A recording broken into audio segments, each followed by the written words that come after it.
Hi, and welcome back to my channel. I guess I will call this a whip and chat, but it will also be a video that I use to let you know why I don't upload on a regular basis and why I haven't uploaded any blog related data to this channel in the last couple of months. And this conversation is going to touch on a couple of areas that are maybe a bit sensitive and even possibly controversial, because there's two directions that I want to discuss, and one is regarding my mental health and the other is regarding my spiritual health. Now, I don't mind saying, for those of you who know me, this is not going to come to a surprise, but there's some of you who don't know that I am one of Jehovah's Witnesses. And because I'm one of Jehovah's Witnesses, I do try to live my life according to Bible principles. Now, the first thing I want to say about being one of Jehovah's Witnesses is I heard someone say, I don't worship Jehovah, I worship God and Jesus. But what some people may not understand is God's name is Jehovah, and just about any Bible translation, including the King James Bible at Psalm 83:18, it clearly tells us that God's name is Jehovah. But that's not even why I'm here.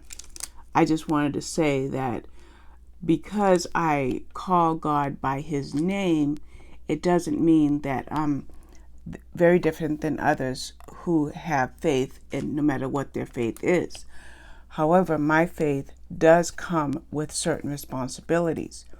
And the reason that I was thinking of making this video is because it's the first of the year and I wanted to set my Goodreads reading goal, and which I set my Goodreads reading goal, but I haven't set up my Goodreads reading challenge. And if I'm going to set a goal that I want to meet for 2021, I would like to go back to using my blog and this channel for my reading. However, because of the two issues that I mentioned, my faith and my mental health, I have felt thwarted or discouraged from successfully making progressive advancement with regard to blogging and being a content creator. By the way, this is Palani from Diamond Art Club. It's a Mica Gelina diamond painting. It's 61 centimeters by 41. And I'm about halfway through, a little bit more than halfway through. So anyway, about sometime, I think in November, I decided to try to live stream. And when I decided to live stream, just before I started to live stream, I had started diamond painting. So I was also trying to do diamond painting content on this channel, which mainly includes unboxings. And then I did diamond paint a couple of times on my live streams. But during my last live stream, I got text messages from two individuals which were incredibly discouraging and disheartening. And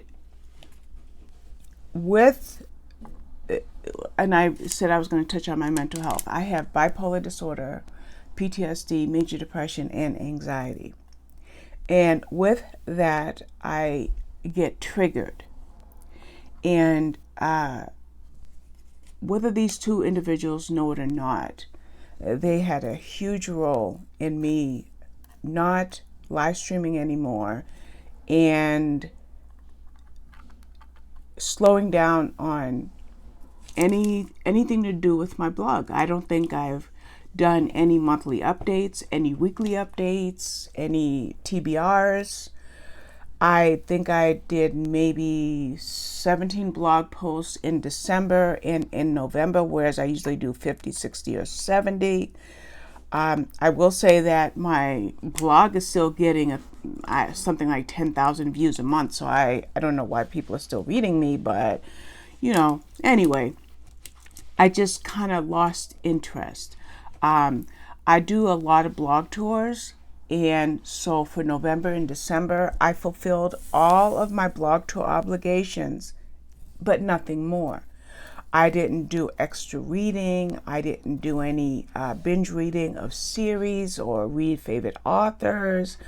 I didn't worry about my NetGalley ratio. I just did what I had to do because I had agreed to do it.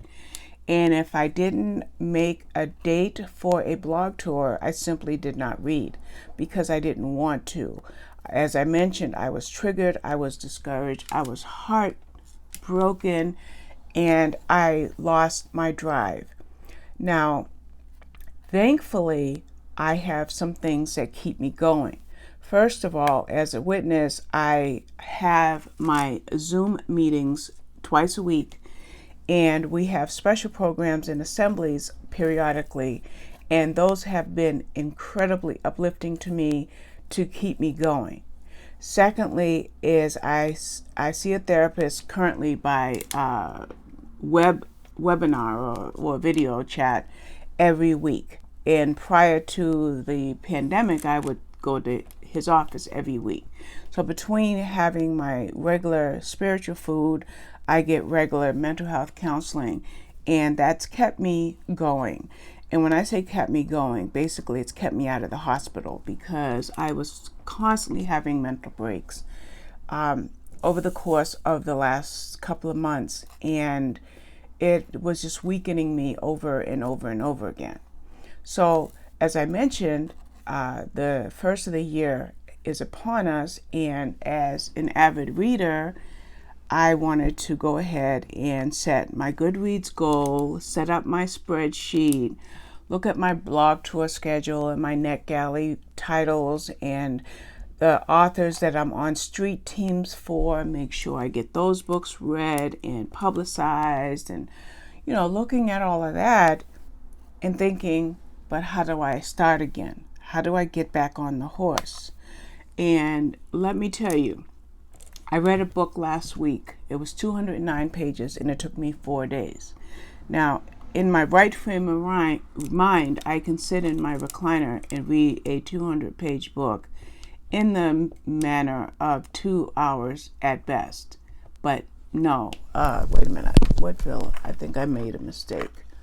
I can read a 200-page book in just a couple of hours, but instead, this book took me several days.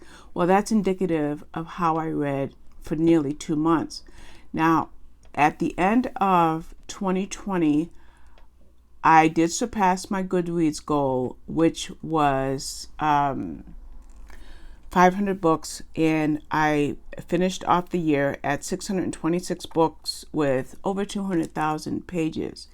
Now that averages to about 600 pages a day, so those numbers look good. However, I didn't really read in November and December, so had I read in November and December, I would have probably read 700 books for 2020 to the tune of 750 to 800 pages a day on average. But like I said, I fell off the boat when I got hit with some messages that came in during the last live stream that I did for this channel. So over the course of these 2 months, November and December, I have been in an audience that has proved to be rather discouraging, and I have to keep questioning myself. Why am I there? What do I have to gain by it? How is my spirit uplifted or destroyed? And questions of that nature are riding through my mind on a daily basis, while at the same time I keep thinking about how much I'm losing by not reading every day. And by not reading every day, I started binge watching television shows and series. So over the course of 2020, or most of 2020, I probably watched 100 hours of TV. Well, in a year.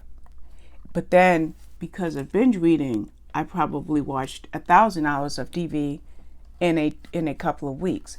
So I'm taking well, not a couple of weeks, but you kind of get the idea. So I'm taking my time that was spent edifying my mind with books and knowledge to vegging in front of the TV or the computer, because I allowed myself to be so discouraged by personality differences that my motivations were getting lost. Now, I will say that I discovered diamond painting in October, and it's been a real blessing, because diamond painting has proven to me to be a fabulous way of de-stressing, because it's both a mindful and a mindless activity all at the same time. It's mindless because you're just putting drills down, and it just does something to the recesses of my brain that allows me to relax. It's mindful because you got to put the drills down in the right place. So it's a combination of both, and it's just been like I said, it's been a real blessing to me. I would almost say a godsend, but I don't want to be blasphemous, but it's been a real blessing to me, and that's kept me going. Now, of course, I have other things that keep me going. I have a good marriage. I have a lot of children and a lot of grandchildren. And, like I mentioned, I have my faith, and I have some very, very good friends. And some of my friends know of my major difficulties in the areas that I'm touching on. And then other friends have no ideas of these other difficulties. So, what did I decide to do as we are now in the second day of January? Well, I went to my Goodreads and I did set my reading goal for 500. As I mentioned, I have not set up my Goodreads challenges. And another thing that I have not done, which I did through the month of November, but I didn't do it in December, and I may not do it going forward, is I didn't partake of any reading challenges so far for January, and I probably will not. I didn't do any in December either.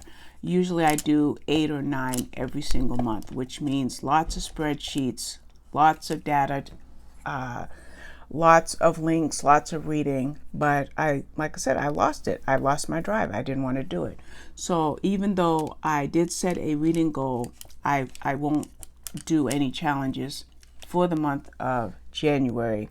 And maybe I can resume my reading challenges in February.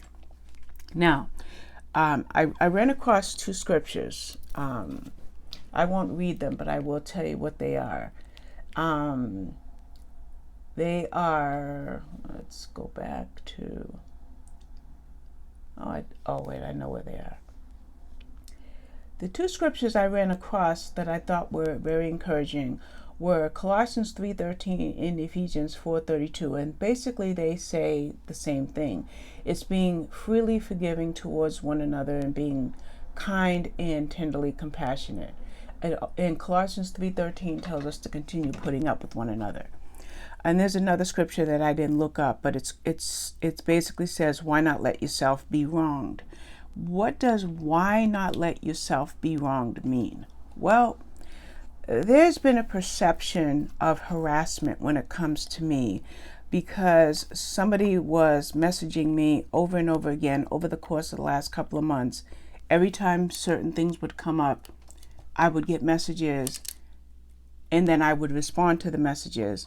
But yet I was the one that was accused of harassment when I never once messaged that person initially. It's weird. And so when the Bible says, why not let yourself be wronged, I think there's a point that we just have to be adult and say, forget it. I'm sick of it. I'm tired of it. The anxiety, the strife, the negativity, the hurt feelings, the accusations, the lies, whatever. It's just not worth it. And something else that's not worth it. It's called the time frame we're living in. People are dying by the thousands of the coronavirus. Okay, there's not enough hospital beds and machinery to keep people alive, and yet misconstrued ideas and thoughts are causing chaos and strife. I just don't think it's worth it anymore. So even though Jehovah's Witnesses generally don't set New Year's resolutions, what I decided to do is to do better and be better and try harder. And that means I'm just going to bury the hatchet, let this person think what they want to think, or these people think what they want to think, and move on with my life. And that means going back to reading every day, which I used to read 2 to 3 books a day, blogging every day, which I haven't done in weeks other than blog tours, making my book-related videos because the channel name is Robin Loves Reading, and then going back to uploading. I think I have 5 or 6 unboxing videos that I filmed that I never uploaded. And then I have behind me 5 diamond paintings and one that's arriving today. So I could be doing that on my channel. I could do really successful whipping chats, and I could do probably decent live streams. So I may not be setting a New Year's resolution per se, but I am going to do better and try harder and just try to let other people live with their misconceptions and false ideas and not be the fixer, because that's what my therapist said I am. He says, I'm a fixer. I want everything right, and I try too hard to explain myself to make everything right. I'm just tired of that. If I want to make anything right, it's my relationship with my husband, my children, my God, my friends, because those are the things and people that are important to me. People that we meet online that we don't develop a personal relationship with through telephone calls or video chats, I'm sorry, but they're just associations. They're really not friends. And I don't mean that in a disrespectful way, because it's these associations that have given me fabulous friendships. And I'm sure that as the years go by, I will establish even more fabulous friendships. But for the most part, a lot of the people that we see are just on the other side of the screen. So what they think of us should not be allowed to tear us down. So I was faced with a dichotomy, which is basically something that takes you into 2 opposite directions. At least that's the easiest way I'm going to explain it. On the one hand, the Bible tells us to continue putting up with one another, to work things out, to forgive one another, and to be kind. But on the same token, which is where the dichotomy comes in, as a mental health patient, I have learned about boundaries. And sometimes boundaries are important if they protect your mental health. And in my case, my mental health, yes, it needs to be protected. And it's just that simple. Does it mean that I want everybody to step aside for me, to bend over backwards? No, it doesn't mean that. It just means that I have to look out for myself so that I'm strong enough to have a good relationship with God, with my family, and with my friends. And if I lose strength because of foolish personality differences, because of misconceptions, and this in turn affects the things in my life that are very important to me, then I'm fighting a losing battle. And I don't want to fight a losing battle anymore. So I will speak to everybody in streams. No, I'm not going to buddy pal up and be best friends with and want to chat. But I'll speak, I'll be kind, and I just go on with my life. And then when I say my prayers, then I won't feel that my prayers are hindered, because I have taken my gift to the altar and forgiven my fellow humans. And that's all I can do. So I'm going to pretty much wrap up this video with that, to say that hopefully you'll see more content on this channel, that I will try to get past the discouragement that I have been dealing with for the last 2 months, and I will try to rise above feelings of inadequacy and failure, because really that's what it is that's how it is for me anyway. I'm going to try to rise above those feelings and make decent content for this channel that encourage people to want to watch, and in the meantime spend more time in groups of people that bring encouragement to me, and to continue to stay close to my friends and to my family, and to keep my relationship with God above all else. That's all I can do. That's all I can do. So I'm going to end this video, and I'm also going to put this diamond painting up, which is, again, this is Satara, because I want to get back to Mad Kitty, and I'm working on Mad Kitty for Shalene, who is Coloring Book Nook, for her Alice Along, and I'm working on Mad Kitty along with Shalene and our friend Fashawn. So as I end this video, I will be rotating Polani back over to, excuse me, not Polani. Polani is another diamond painting I'll be doing by Micah Jelena. I'll be rotating Satara back to her little spot and putting Mad Kitty in front of me and get on with that. So I can't say when I will start uploading, but hopefully it'll be very soon. But I want to thank you for your attention, and take care. Bye-bye.